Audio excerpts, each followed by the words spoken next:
제목을 한번 크게 따라해 주시기 바랍니다. 우리에게 맡기신 사명. 우리에게 맡기신 사명.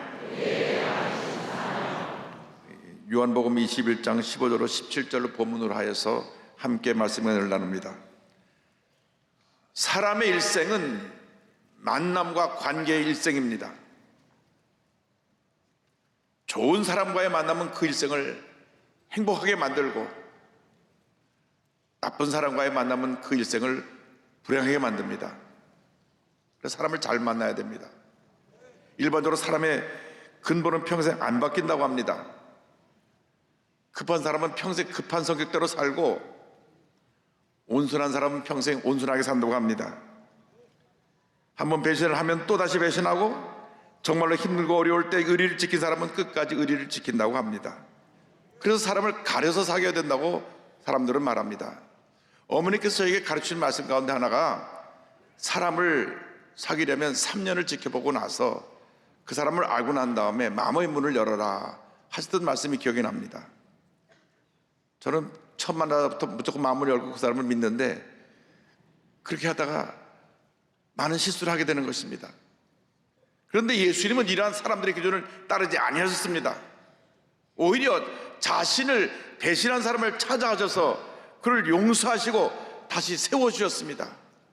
오늘의 말씀이 그 말씀입니다. 그리고 그에게 사명을 주십니다. 베드로는 예수님의 12제자 가운데 수제자입니다. 예수님의 최측근에서 전 제자들의 대표 역할을 하면서 많은 일을 감당했던 사람입니다. 그런데 예수님께서 붙잡혀서 대제사장 가야바에게 끌려갔을 때 그 집들에서 3번이나 예수님을 모른다고 부인을 합니다. 그때 닭이 울었습니다. 닭 울음소리를 듣자 예수님 하신 말씀이 기억났습니다. 너는 닭 울기 전에 3번 나를 부인할 것이다. 그 말씀이 생각이 나서 그는 나가서 통곡하며 울었습니다. 마태복음 26장 75절은 설명합니다. 이에 베드로가 예수의 말씀에 닭 울기 전에 내가 3번 나를 부인하리라 하심이 생각나서 밖에 나가서 심히 통곡하니라. 그는 가장 스승의 사랑받던 수제자였는데 자기 스승을 배반한 것입니다. 그래서 스스로 배신자라고 하는 좌절감에 빠져서 부활하신 예수를 만났음에도 불구하고 그는 제자의 삶을 포기하고 예루살렘을 떠나 자기의 고향 갈릴리로 내려갔습니다. 갈릴리로 내려가서 옛날 물고기를 잡던 어부의 모습으로 돌아가 버렸습니다. 그는 예수님 주신 사람 낚는 어부라는 사명을 완전히 잃어버렸습니다. 예수님이 이렇게 자신을 배신하고 멀리 도망간 베드로를 잊지 아니하시고 버리지 아니하시고 책망하지 아니하시고 찾아오셨습니다. 그리고 그를 용서하셨습니다. 예수님의 용서를 배우는 여러분 모두가 되기를 바랍니다. 먼저 용서하신 예수님에 대해서 함께 생각해 보기 원합니다. 예수님 없는 인생은 절망 그 자체입니다. 실패와 좌절과 고통이 그 앞에 기다리고 있는 것입니다. 베드로가 예수님을 떠나서 다른 자들과 함께 물고기를 잡으러 갔는데 밤새 그물을 던지고 또 던지고 또 던지고 또 던졌지만 한 마리 물고기도 잡히지 않았습니다. 그는 갈릴리에서 잔뼈가 굵은 사람입니다. 어디에 그물을 던지면 고기가 잡힌다는 것을 잘 알고 있었습니다. 그런데 그날따라 그물을 던지고 또 던지고 또 던지고 또 던져도 밤새 한 마리 고기도 잡지 못한 것입니다. 예수님을 떠난 인생은 절망 그 자체입니다. 아무리 인생에 그물을 던져도 못하나 건지지 못하는 그러한 헛된 인생을 살고 말게 되는 것입니다. 요한복음 20장 3절은 설명합니다. 시몬 베드로가 나는 물고기 잡으러 가노라 하니 그들이 우리도 함께 가겠다 하고 나가서 배에 올랐으나 그날 밤 아무것도 잡지 못하였더니, 밤새 한 마리 물고기 잡지 못하고 절망과 좌절에 처해 힘없이 배머리에 앉아있는 그 절망에 처한 베드로를 예수님이 찾아오신 것입니다. 예수님이 그를 부르신 것입니다. 예수님은 물가에서 부르시는 주님의 음성을 듣고 차마 배를 타고 그 도착할 때까지 배 타고 있을 수 없어서 물에 풍덩 뛰어들어 헤엄쳐서 예수님께 나아갔습니다. 온몸이 물에 젖어 떨며 물을 뚝뚝 흘리며 예수님께 다가갔을 때 예수님은 그를 위해 모닥불을 펴놓고 기다리고 계셨습니다. 요한복음 21장 9절입니다. 육지에 올라보니 숯불이 있는데 그 위에 생선이 놓였고 떡도 있더라. 밤새 그물 던지고 한 마리도 고기 잡지 못해 배도 고프고 피곤하고 지치고 또 춥고 떨리는 모습으로 온 베드로를 미리 예수님이 아시고 아침을 준비해 놓으시고 그를 따뜻한 사랑으로 맞아주신 것입니다. 사람들은 남의 허물, 남의 과거, 남의 실패, 남의 상처에 관심이 많습니다. 자신도 크고 작은 허물이 많은데도 스스로 의로워서 밤낮 지나간 남의 과거를 들춰내고 비난하고 공격하는 것입니다. 그런데 우리 예수님은 우리의 지나간 과거, 실패, 상처에 관심이 없으십니다. 비난하는 세상 사람들과는 정반대로 오히려 그러한 허물 많은 사람들을 용서하시고 품으시고 다시 회복시켜주시고 세워주시는 것입니다. 이것이 예수님의 은혜입니다. 이것이 예수님의 사랑입니다. 우리도 이제부터 용서하고 사랑하며 살아가는 주님의 자녀들이 되어야 할 것입니다. 손에 들었던 비난의 돌을 내려놓고 사랑과 용서로 화목하며 하나 되는 위대한 역사를 이루는 여러분 모두가 되기를 주님의 이름으로 축원합니다. 예수님은 예수 앞에 나오는 베드로를 위해 음식도 마련해놓고 추웠던 거리에서 모닥불을 피워놓고 계셨습니다. 사실 베드로의 마음속에 내가 스승님을 배반했다고 하는 그 상처는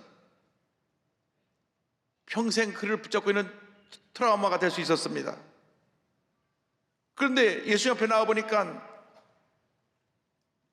자기가 모닥불 앞에서 예수님을 3번 부인했는데 예수님 모닥불을 펴놓고 계셨으니 얼마나 자신의 그 잘못에 대해서 마음이 더 무거웠겠습니까? 예수님을 모닥불에 부인했던 자신의 모습이 떠올랐을 것입니다. 예수님은 그 베드로의 배신의 자리에서 그를 용서하시고 사랑하시고 품어주신 것입니다. 예수님은 베드로가 누구보다도 낙심하고 좌절하고 스스로 깊은 상처에 빠져 있는 것을 알았습니다. 그래서 배신자라고 하는 그 좌절감을, 상처를 치료해 주기 위해서 친히 그를 모닥불 앞에 부르시고 배신한 장소를 용서의 장소로 바꿔주신 것입니다. 3번 배신한 베드로에게 3번 내가 나를 사랑하냐 물으심으로 그 마음의 상처를 완전히 치료해 주셨습니다. 그리고 예수님은 다시 그에게 기회를 주셨습니다. 그에게 사명을 주셨습니다.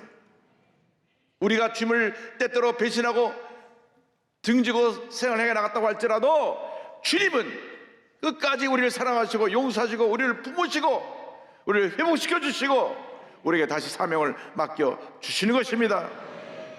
예수님은 3번이나 베드로에게 내가 나를 사랑하느냐, 내가 나를 사랑하냐, 내가 나를 사랑하냐 물으시고 그에게 사명을 주셨습니다. 그의 첫 번째 대답에 주신 사명은 내 어린 양을 먹이라고 하는 것입니다. 아침을 마친 후에 예수님께서 물으십니다. 21장 15절입니다. 그들이 조반 먹은 후에 예수께서 시몬 베드로에게 이르시되 요한의 아들 시몬아 내가 이 사람들보다 나를 더 사랑하느냐 하시니 이르되 주님 그러하나이다. 내가 주님을 사랑하는 줄 주님께서 아시나이다. 이르시되 내 어린 양을 먹이라. 예수님 베드로에게 물으십니다. 요한의 아들 시몬아 내가 이 사람들보다 내가 나를 더 사랑하느냐? 내가 내 이웃이나 내 가족이나 너의 명예나 너의 지위나 너의 가진 그 모든 것보다 나를 더 사랑하느냐? 주님 물으신 것입니다. 우리가 예수님을 사랑한다고 하면서도 돈을 더 사랑할 때가 있고 세상의 지위 권세를 더 사랑할 때가 있고 명예를 더 사랑할 때가 있습니다. 주님 말씀하십니다. 내가 이 모든 것들보다 나를 더 사랑하느냐? 우리는 오늘 주님 앞에서 우리의 가슴에 손을 얹고 물어봐야 됩니다. 내가 가진 모든 걸 다 잃어도 내가 변함없이 주님을 더 사랑할 수 있습니다. 고백할 수 있는 여러분 모두가 되기를 주님의 이름으로 축원합니다. 그때 주님께서 사명을 주셨습니다. 내 어린 양을 먹이라. 이 어린 양이라는 것은 교회 안에 약한 지체들, 믿음이 약한 성도들, 아직 성숙하지 못한 믿음이 어린 새신자들을 말합니다. 그들을 말씀으로 잘 양육하고 신앙이 잘 자라도록 그들을 도와줘야 된다고 하는 말씀입니다. 특별히 교회에서 무관심하거나 소홀히 대할 수 있는 우리 어린 자녀들, 청소년들, 다음 세대에 대해서 깊은 관심과 사랑을 가져야 되는 것입니다. 요즘 많은 아이들이 가정에서 사랑을 받지 못하고 자라나기 때문에 문제가 됩니다.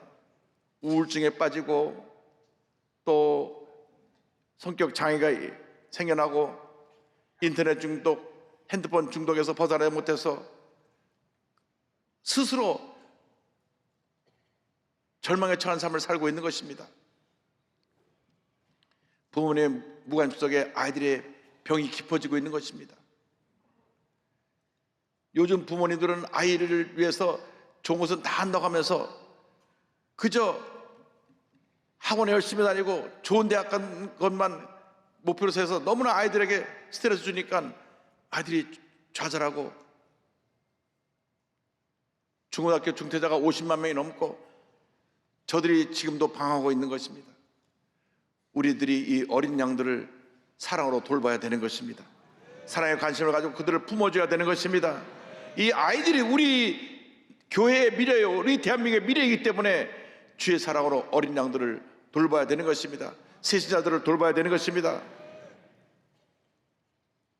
주님께서 내가 나를 사랑하냐 물으신 다음에 어린 양을 먹이라고 말씀하시고, 두 번째 내가 나를 사랑하냐 말씀하신 다음에 다시 사명을 주십니다. 내 양을 치라. 16절에 같이 말씀합니다. 또 두 번째 이르시되 요한의 아들 시몬아 내가 나를 사랑하느냐 하시니 이르되 주님 그러하나이다. 내가 주님을 사랑하는 줄 주님께서 아시나이다. 이르시되 내 양을 치라. 내 양을 치라는 말은 나의 양들을 보호하라, 보살피라 이 말씀입니다.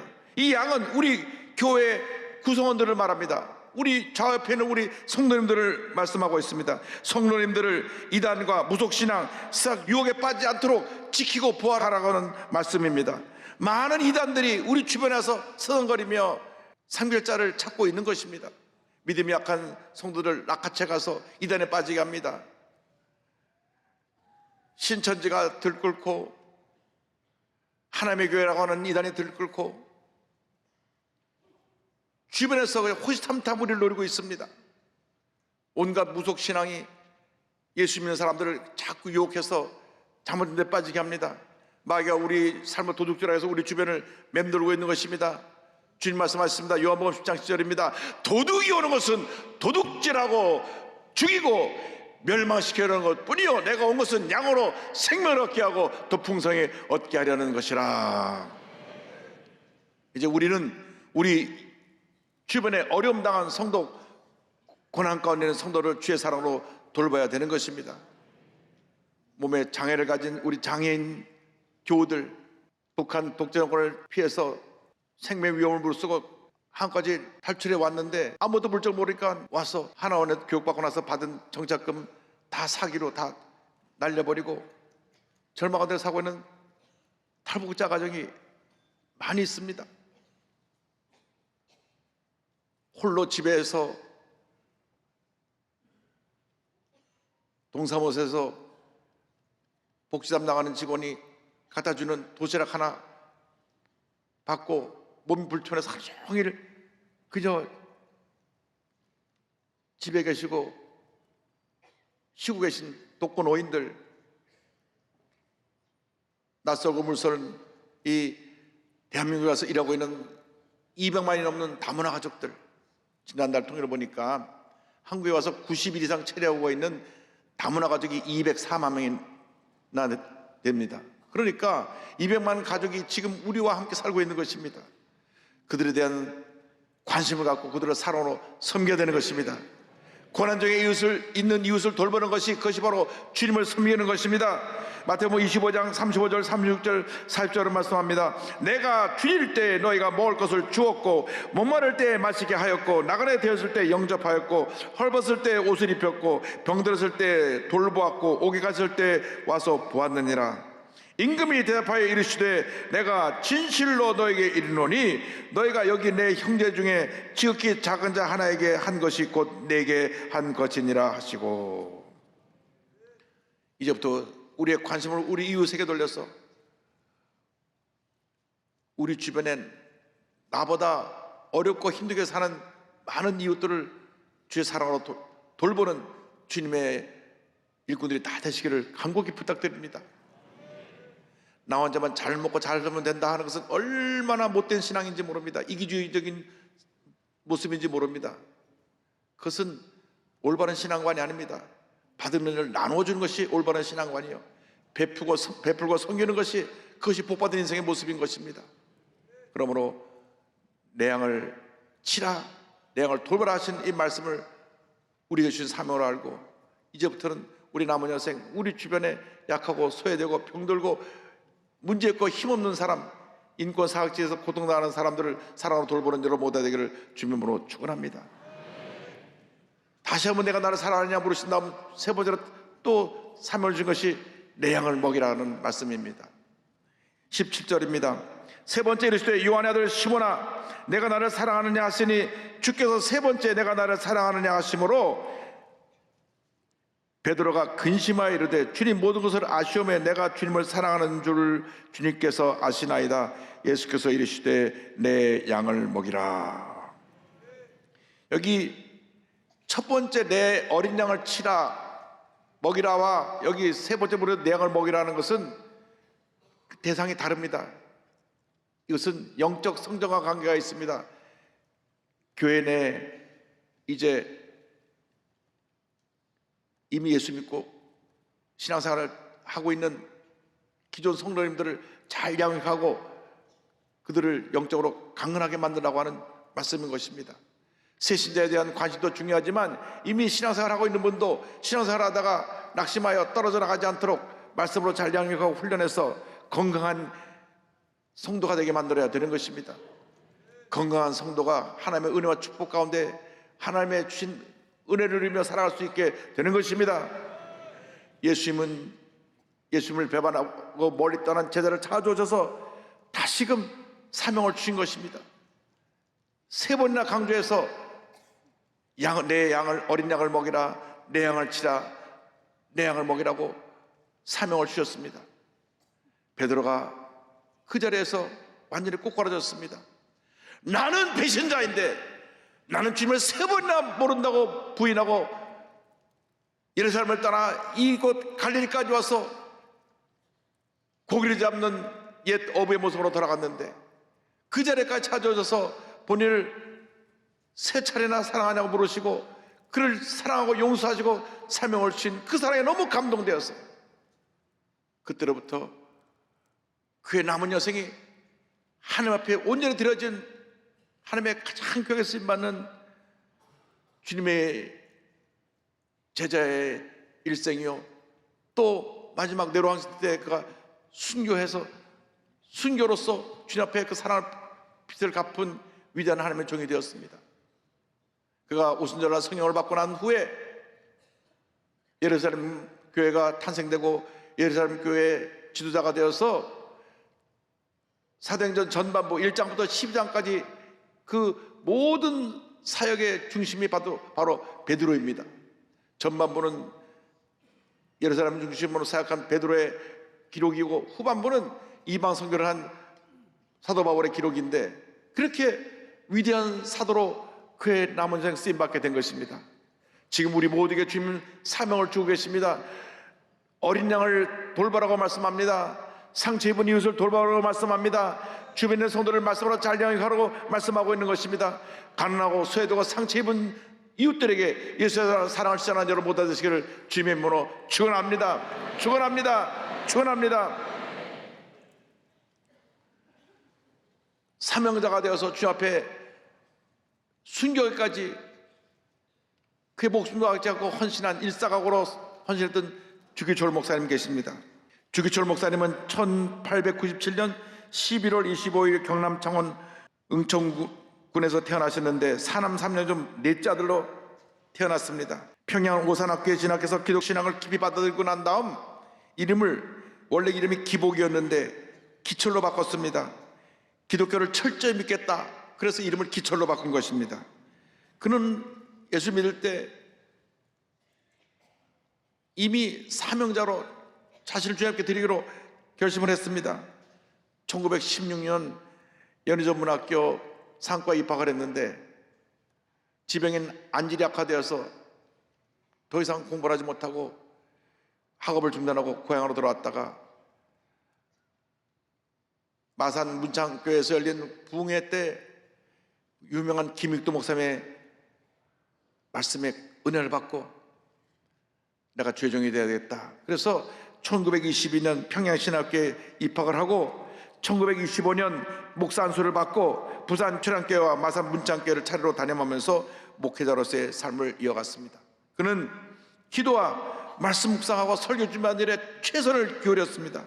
그런데 일제의 탄압이 심해지면서 신사참배라고 하는 이러한 잘못된 신앙과 정반대는 그러한 것을 일제가 강요하니까 하나님 외에 다른 신을 내가 섬길 수 없습니다. 정면 이를 반대하고 신사참배를 거부했습니다. 그래서 신사참배 거부 결의안을 그 노회에서, 우리로 말하면 지방회에서 만들어서 헌의하기도 하고 1936년 평양 산전교회에 부임하면서 하나님 나라 회복을 위해서 그는 최선을 다해 복음을 전하며 신사참배 반대하는 일에 앞장을 섰습니다. 그러나 1938년 9월 10일 장로교 제27차 총회에서 조선 총독부의 압력으로 일본 순사와 경찰이 둘러싸고 있는 그 자리에서 신사참배를 가결합니다. 신사참배를 하는 것은 그것은 신앙적인 것이 아니라 하나의 예식적인 거니까 와서 절여도 된다. 그러자 주기철 목사는 이것은 우상을 숭배한 것이라 단호하게 거부했고 일제가 그를 붙잡아서 감옥에 집어넣습니다. 감옥에 집어넣을 때 그의 죄목이 황실불경죄, 천황에 대해서 그가 불경했다. 그리고 치안유지법 위반, 이 신사참배를 반대하면서 질서를 무너뜨렸다. 그래가지고 감옥을 집어넣었는데 1938년 2월 달에 그 해 가을에 2차로, 1939년 8월 달에 3차로, 1940년 5월 달에 4차로 약 7년 동안 감옥에 집어넣어서 혹독한 고문을 시키다가 거의 죽게 되면 풀어나셔서 집에 가서 이제 응급치료받고 좀 회복이 되면 또 잡아놓고 그런 고통을 받다가 결국 1944년 4월 21일 광복을 1년여 앞두고 49세를 일기로 그 일생을 마무리합니다. 마지막 감옥 들어가기 전에 유언과 같은 설교를 남깁니다. 그 내용을 우리 함께 듣기를 원합니다. 나의 사랑하는 교우 여러분, 그리스도의 사람은 살아도 그리스도인답게 살고 죽어도 그리스도인답게 죽어야 합니다. 죽음이 무서워 예수를 버리지 마세요. 풀의 꽃과 같이 시들어 떨어지는 목숨을 아끼다가 지옥에 떨어지면 그 안이 두렵습니까? 한 번 죽어 영원한 천국 복락, 그 안이 즐겁습니까? 이 주기철이 죽는다고 슬퍼하지 마십시오. 나는 결단코 하나님 외에 무릎 꿇고 절할 수 없습니다. 더럽게 사는 이보다 차라리 죽어 없어져 주님 향한 정절을 깨끗이 지키려 합니다. 주님 따르는 죽음은 나의 간절한 소원입니다. 나에게는 일사각오만 있을 뿐입니다.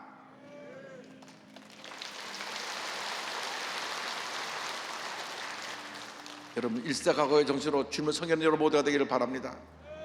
우리 주님이 우리를 너무나 사랑하셔서 우리가 주님을 배신하고 멀리 떠났어도 찾아오셔서 다시 사명을 주시고 우리를 세워주셨습니다. 우리 모두가 배신자의 삶을 살았습니다. 예수를 믿는다고 하면서 세상을 더 사랑하는 우상을 섬겼고 물질을 더 사랑하는 우상을 섬겼고 잘못된 길로 갔습니다. 그런데 끝까지 주님 우리를 용서하고 또 용서해 주셔서 여기까지 왔습니다. 이제 정말 남은 여생 주기철 목사님처럼 일사각오로 주님 잘 섬기고 예수의 사랑을 예수에 실천하면서 하나님의 귀한 역사를 이루어나가는 여러분 모두 되시기를 주님의 이름으로 축원합니다.